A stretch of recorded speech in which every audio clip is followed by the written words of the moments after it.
I want to welcome everyone to our next in the series of Zooms at Noon. And today we have Christy Bening. Mrs. Bening is a longtime Latin teacher here at the school. She's been here, Christy, is it 33, 34 years? Let me think, 1987. So she's been here. She's not a rookie, we'll say that. You're trying to be really nice about this. Yes. Yeah. Let's say I am seasoned. Seasoned, a veteran. A veteran. There we go. So anyway, but she is also the service board, and that's what obviously brings her here today. In addition to that, very, very importantly, she is actually the department chair of service here at Columbus Academy. I'm not aware, and maybe you are, Ms. Bening, if you can fill us in. I'm not aware of another school in the area that has a service department. So I always say, like there's the athletic department, like there's the math department. Columbus Academy actually has a service department. And so part of Ms. Bening's charge is that she and her team make sure that service is running through the curriculum and through opportunities for community service run throughout the lower, the middle, and the upper school. In addition to Christy here, or Ms. Bening today, we have Lauren Motta and Tsega, and they are the president and vice president of the service board. And so they'll be sharing some thoughts with you in addition. Community service is really very much a community activity here at Columbus Academy. And so it is also one of, if any of you have heard me talk about the 6 pillars of Columbus Academy, community service is a very, very important one in our community here. Anyway, I'll chime in plenty of times, I'm sure, during this, but I think Ms. Bening and her team have a slideshow, a PowerPoint for you this morning, or this afternoon now, and we'll see how it goes. And if you have any questions, please do put them in the Q&A box, and we'll get to those, I'm sure.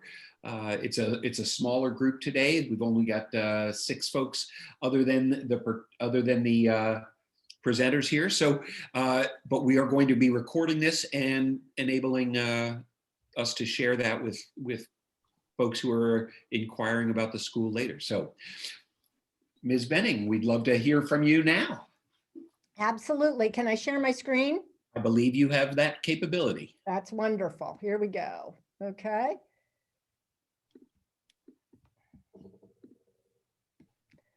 First of all, thank you for coming today and sharing your time with us. We're really excited always to share what we do here at the school. My children came to school here. My son is 30. Talk about seasoned. All right. And my daughter is 26. Both of my children attended school here from pre-K on, and they were active in the school community throughout their careers, and they held various offices in the school. In addition, and I'm going to share with you very quickly, the scene back here that's on my screen, because I'm excited about this. Oh, look. Okay, this is kind of a funny thing, but it tells you what my family's commitment is to service. My children served, both of them have served at the muscular dystrophy camp up in Ashley, Ohio. It's a week-long camp. It's a respite camp where kids who have muscular dystrophy go, and their parents then have a week of vacation or off, and the kids get to have a week of being kids.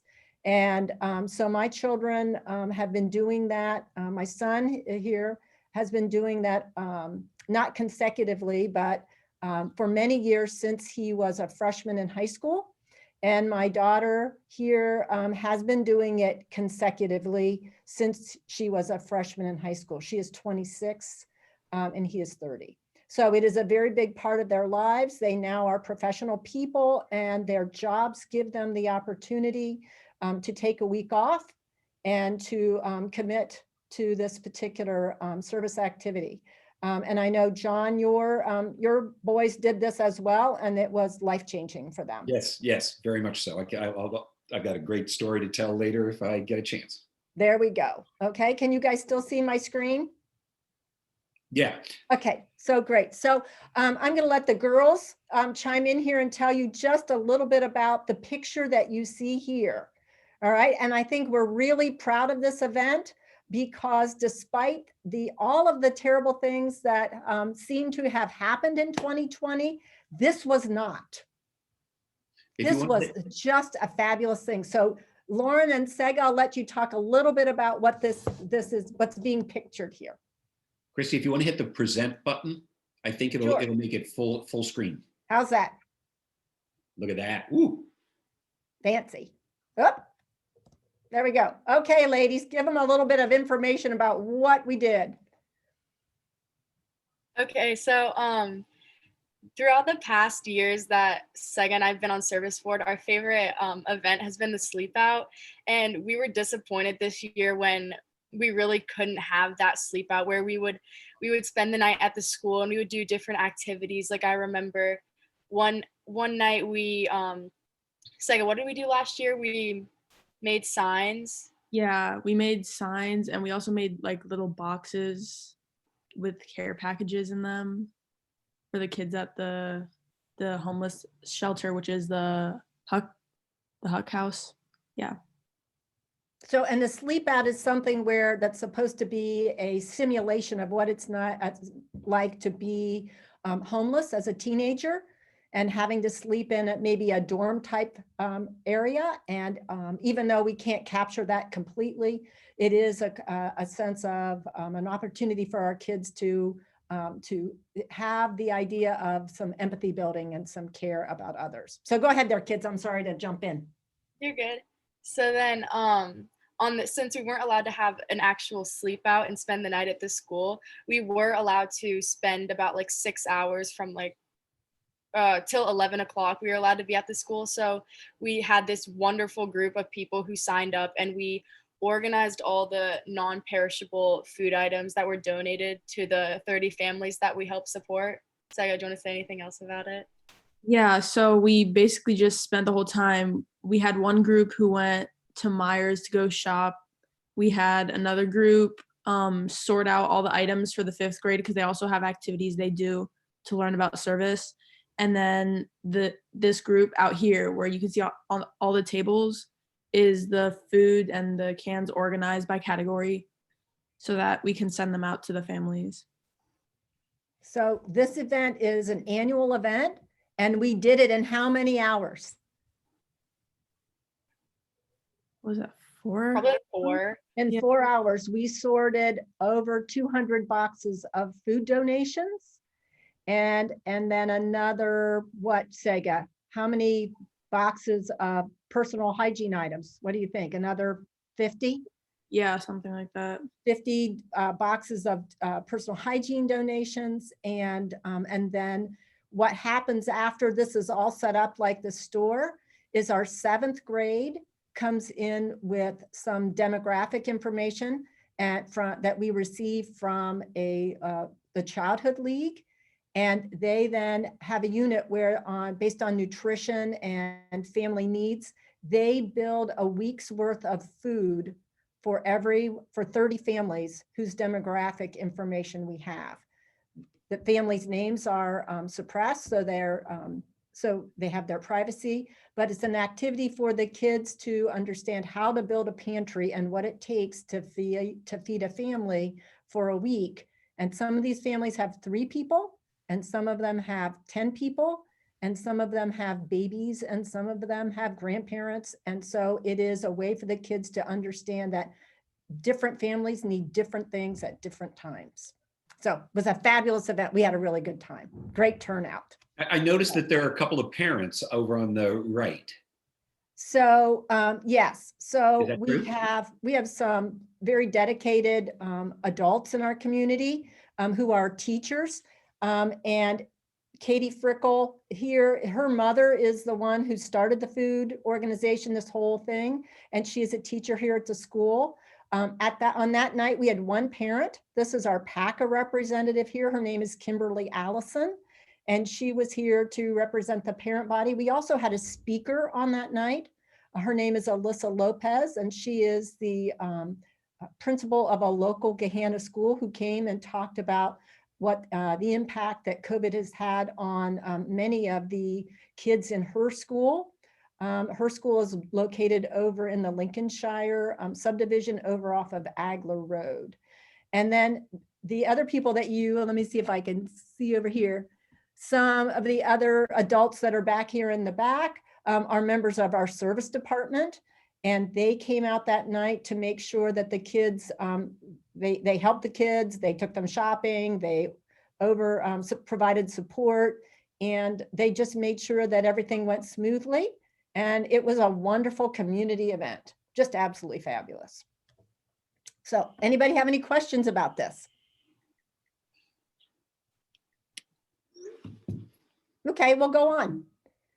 Wait, there's one. Oh, go for it. It says, can any parent of a CA student participate in the service program? Yep. We have a whole lot, not at every level, but certainly we have a lot of opportunities for parents to participate. One of the things that happened after this event, was there were, I'm going to use the word, there were leftovers. The 7th graders didn't pick everything that was used. And we have a food pantry with which we have a relationship. And the parents came in with their kids and they packed up all the extra food. And on that day that they packed it all up, the representatives from the food pantry came and helped and picked it up, and they took it to the food pantry. So this started on a Friday. The kids worked, like Lauren said, until 11. The 7th grade came in on a Monday and divided it up into meals for their sponsored families. And then on the Tuesday, we didn't have school, and the parents and their children came in and boxed it all up and got it ready to go to the food pantry. And then we had a big group of kids who loaded the cars and helped with that, tore all this down. Does that help everybody? Great. Good. Okay. So here on the left is a picture. I'm sorry to keep moving this around, but it helps. It might make it better. So up here on the left is a service day. Pictures, these are my advisees. This was taken at a local food pantry known as WARM, which is a fabulous social service organization in Westerville. And they were sorting and packing food here. We went as an advisory. And in the upper school, once a year in September, the entire upper school, about 500 people, go out into the community and do a variety of different things. Okay. So Lauren, what have you done on service day there, sweetie? I went to a garden my freshman year, and I helped plant seeds. I remember doing that. And then last year we went to Ronald McDonald's house, which was super, super fun. And we helped make a meal. And that was probably my favorite one we did. And you bought the food, and then you had the menu, and then you cooked it, right? And then you served it. Yep. All at Ronald McDonald House. Good. Tsega, darling, what'd you do? I remember all 3 years we did some form of gardening and outdoor work, and I forget exactly what it was, but I think we were planting food, and it's always for like a food shelter or something. So yeah, there's a variety of places we go that provide fresh produce for different kinds of agencies, because that's such a key part of good nutrition and dietary stuff. So, yep. And we do all sorts of things. We've done Meals on Wheels. We go to a variety of food pantries. As the girls shared with you, we do a lot of gardening. We have connections with about 40 organizations around the city. The school is committed to community service. It has been since I have been employed here since 1987. We have always participated in the Kids for Kids service project. We've served meals at Faith Mission. And starting in the early 90s, the school had a service requirement and started these annual service days, taking the entire school out at least once a year, and then having the kids commit to an organization off campus to fulfill some need in our community. The group that organizes and takes care of managing the service requirement is led by Lauren and Tsega. The kids, this is one of the very, very special things that we do here. The kids are the ones who evaluate the service. It is a democratic process. Children who are applying to do their service submit a proposal. Their names are suppressed so that the proposal is evaluated on the work that is being done, not on the students. The girls are expected to be private about that information because they know, but they don't vote. They present that information to the service board, which is about 150 kids, and then the kids vote. So I think it's just worth stressing here. As the director of admissions, I'm incredibly proud of this. Our students, our service board, again, 150 of the students are actually deciding whether or not community service hours, which are required for graduation, actually are worthy of counting. So it's I think it's an impressive piece for the school to be allowing the students to be the ones who are, again, kind of weighing in on a graduation requirement. It's pretty impressive. And we have a website. I hesitate to click into this right now because that means I might not be able to get back out of it. No, and we need to keep moving. Okay, well, we'll just keep moving. So let's see if this goes next. Okay, I just pushed. There we go. All right. Here is we were talking about where service happens. It happens throughout the school.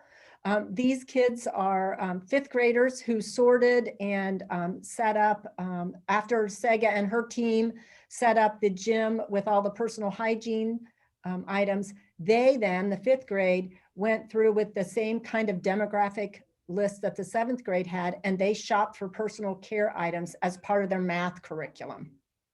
So in this Kids for Kids project that we do every year, nearly every grade has some sort of way in which they are tied curricularly. Starting in the 3-year-old program through 3rd grade, the kids are sponsoring families. They're gathering together items from our various drives and putting together these big bags of things that are gifts and items for a family. In our 4th grade, the 4th grade shops using the same demographic material for perishable items.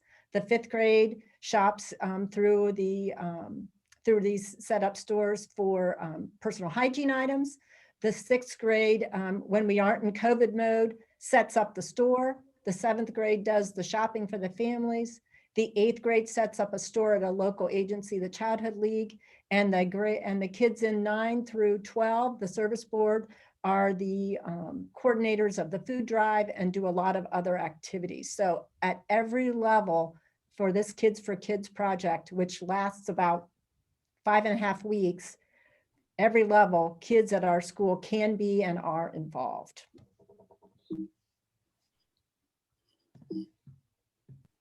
All right, why is this not moving? There we go. All right. Hey, gals, you want to tell them what's going on in these pictures? Well, for the picture on the left, this is students doing recycling, and recycling is a big thing at our school, and we need recycling to get done. So every week last year, we would have assigned each grade to a specific section of either the high school, middle school, lower school, athletic, etc. And they would each take out their recycling to the big dumpster behind the dining hall. But now this year, because of COVID, we aren't allowed to go into the separate section of sections of the school. We have students sign up to take the recycling out. Yeah. Okay, the next picture is it's the clothing exchange closet, and students or parents can submit requests if they need like different dress code items. That closet has a bunch of stuff, and people can donate clothes in there too.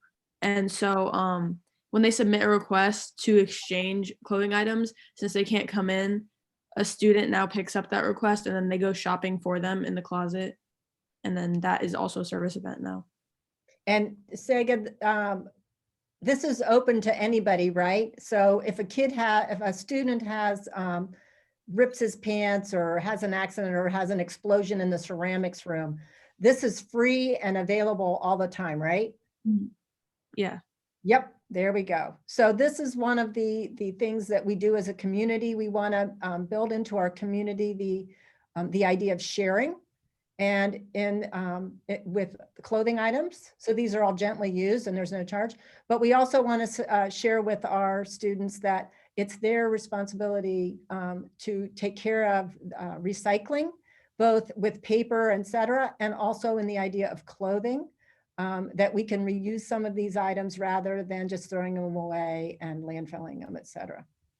And then over here on the right. Can I interrupt just for a second? Yeah, go ahead, honey bun. I'm sorry. One of the great things, Christy, that I've heard you talk about before is the way that we think about service in a few different kind of expanding circles. There's service here on our campus. Mm-hmm. There is service in the greater Columbus area, and then there's service in kind of the entire world. I've heard you talk a little bit about that. So I think that this is actually part of the progression. These first two slides on the left and in the middle are kind of service here at the school. And then as you get to the next picture, it's kind of widening that scope a little bit.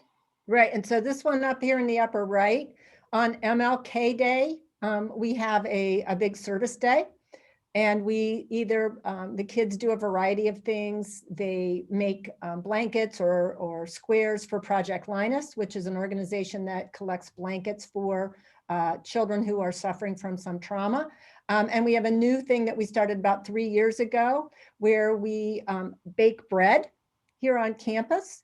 The kids get the flour, et cetera. It's donated by King Arthur Flour. They come in on MLK Day and they bake bread. And last year we made like, I think 40 dozen rolls, and we took them down to Faith Mission. We have a monthly trip to Faith Mission. This year we aren't able to go because of COVID, but we still, as a matter of fact, people are going tonight. We purchase food and take it down and drop it off. And then any food that is unclaimed after 2 weeks here in our kitchen is also donated to Faith Mission on a consistent basis. But as John was saying, not only do we have kids who serve here in the city and serve through the school, we also have kids like my children who go out into the community and do things. And Lauren, why don't you talk a minute about what you do with Buddy Up?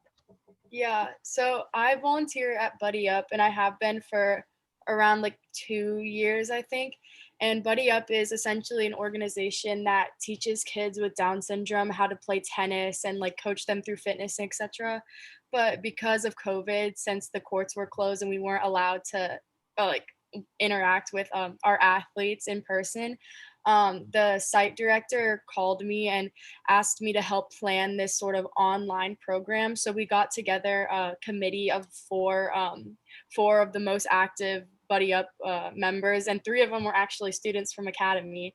And we helped to plan this online program for our buddies and athletes. So now we meet once a week with our athletes, either via Zoom or in person, and we do fun like activities, or we do ball control or fitness. So it's still a way to serve back to our community with not necessarily needing to be in person.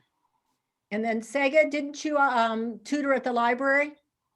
Yeah, I was doing the Reading Buddies program at the Gahanna Library, which is where you you get assigned to a kid, and then they pick out a book that they think they can read, and then they read it to you, but you just assist them in any way you can to help them pronounce words or teach them a new word from the book. And you did that like after school, right? Yeah. Yep. And that program, sadly, due to COVID, has ceased, but I think they're planning to renew it once things improve, right? Yeah. Yeah. Okay. And then here is an interesting kind of blended project. We've been a member of the Westerville Habitat Partnership for about the last 20 years. For the last 5 years, actually for the last 4 years, we didn't do it last year because of COVID. We go to the Otterbein campus, and in conjunction with Otterbein and with the churches and the people in Westerville, we build the walls for a habitat house. Here is a group of Academy folks. Here's some parents, some teachers, and then a Westerville Habitat representative. We built all of the walls for a 3-bedroom, 1-bath house in about 4 hours.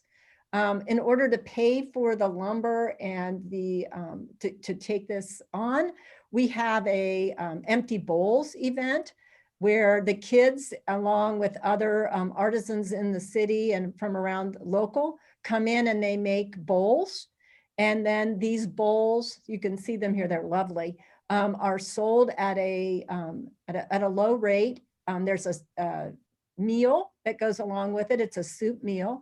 It's hosted at Otterbein University in conjunction with the Westerville Habitat Partnership. And then after that event is a progressive Christmas concert that's held in Westerville that people can go to if they wish or not. So this is one of those ways that we interact with our community in ways that we can connect with other agencies and other people to have them lend their help to us, and that we can in fact learn from them. And then I think I've got one more. I'm waiting for it to move. We do have kids who work internationally or travel internationally for their service. Again, that's kind of limited right now, but we have had kids go to Africa and do other kinds of work abroad. They find that, some of them find that very fulfilling, and it's interesting to think about as John was pointing out, how widely all of this work is or can go. Well, there we go. All right. You want to talk a little bit about, what do you want to talk about, Lauren? Which one do you want to do? I can talk about Project Linus. Okay, Tsega, you get to talk either about Charlie David or the blood drives, and you get to go first this time, honey. Okay, I can talk about the Boardwalk then. Okay, there we go. Okay, so the Charlie David Dinner Boardwalk is every year when we have our annual Charlie David Dinner, which is a fundraiser for the school. The Boardwalk is basically all the clubs in the high school. They create a game for their club, and we set all that up in the gym. And then while the parents are in the dining hall, the kids come down to the gym and they play all these different activities and games and win prizes. And it's just a little fun boardwalk, and it's before the football game. And then afterwards, everyone goes to the football game. And sadly, this year that was canceled, which was also one of my favorite events, but you know, it's a part of it, I guess. Yep. Okay, go, Lauren.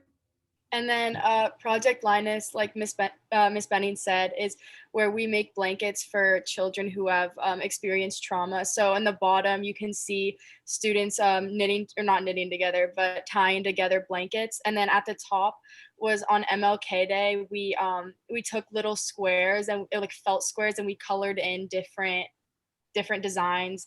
And then that way that those could be printed on the Project Linus blankets. So it's always a fun, neat activity that we get to do. And we even did it this year. We made like 60 blankets for Project Linus with people at home and in school. So, and then over here to the right, every year, except for this year, we host 3 blood drives. Part of the reason we host blood drives here is because we want the kids to feel to see adults modeling this. We want them to have a safe and supported experience for the first time that they donate or the second, because what we really understand here and what we want to develop here is the habit of service. We want the kids to start thinking about at an early age what they can do to help others and how they can start to build that into their lives. And regardless of who gets what they offer, it is that they give it freely. So they are giving their blood, they're giving their time to make blankets for comfort, they're giving their time to create fun activities, but they're developing a very wide and deep sense of what it means to develop the habit of service. So there was a question in the chat that says, do the students get to pick which organization or organizations they serve, or is it assigned to them? Tsega, you want to go there? Okay. If that is about out of school service hours, then yes, students get to choose wherever they would like to serve. They just have to submit a proposal first, and then the service board has to approve it before they begin their time serving there. As for what was it, the other one, service day, it's assigned. We go by advisories. But you, generally speaking, you go, and even though you have gone outdoors most times, there each year people go different places, right? Yeah. I just happen to go outdoors every year. So yeah, that's all I can say on that one. Okay. Lauren, you got anything to add?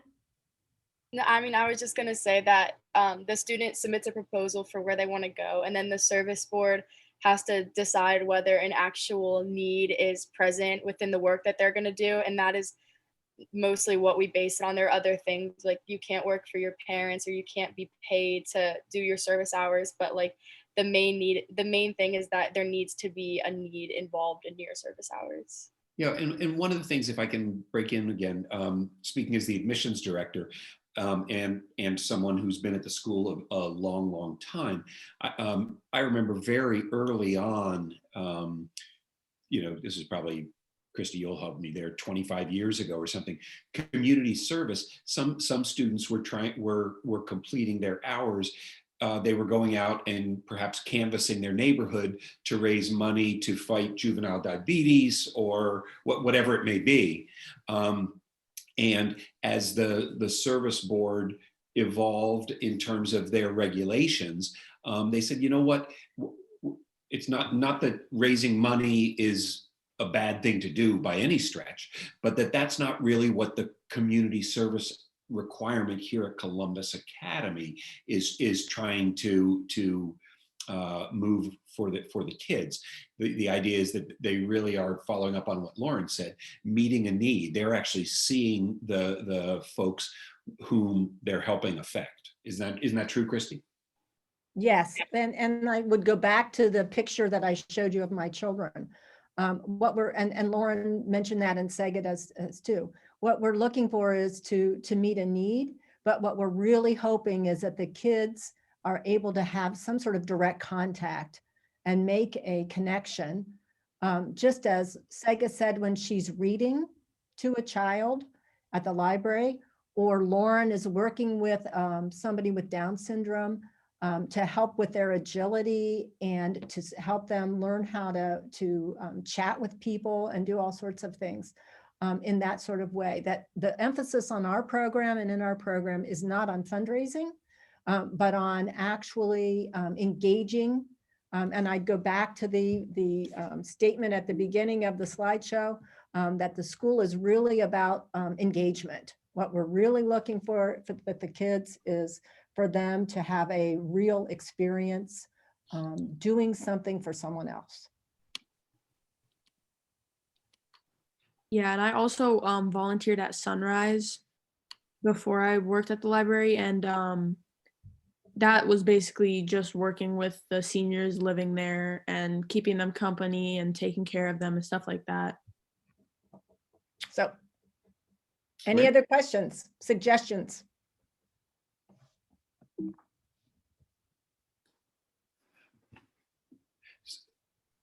Oh, okay. There we go. I finally clicked in. Okay. So this is what Tsega was doing on that during that sleep out. The kids were putting together the items that were donated, and here's another picture of the kids sorting the food and all of the items that were donated, etc. So, do you have any other questions for me? Would you like? Well, Okay. there have been a lot of pictures of the food drive, obviously this year, because unfortunately this year some of the events that the service board plans each year have not been able to happen. The blood drive, there's Faculty and Staff Appreciation Day that has been a very important piece where the kids get together and they serve all the faculty and staff a nice lunch. So lots and lots of far-reaching items going on here on campus. Any questions from the attendees? Any other questions, I should say? Okay.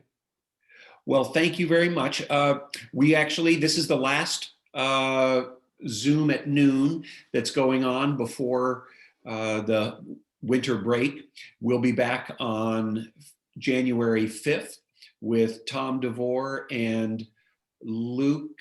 I can't remember Luke's last name, unfortunately. I'm embarrassed about that.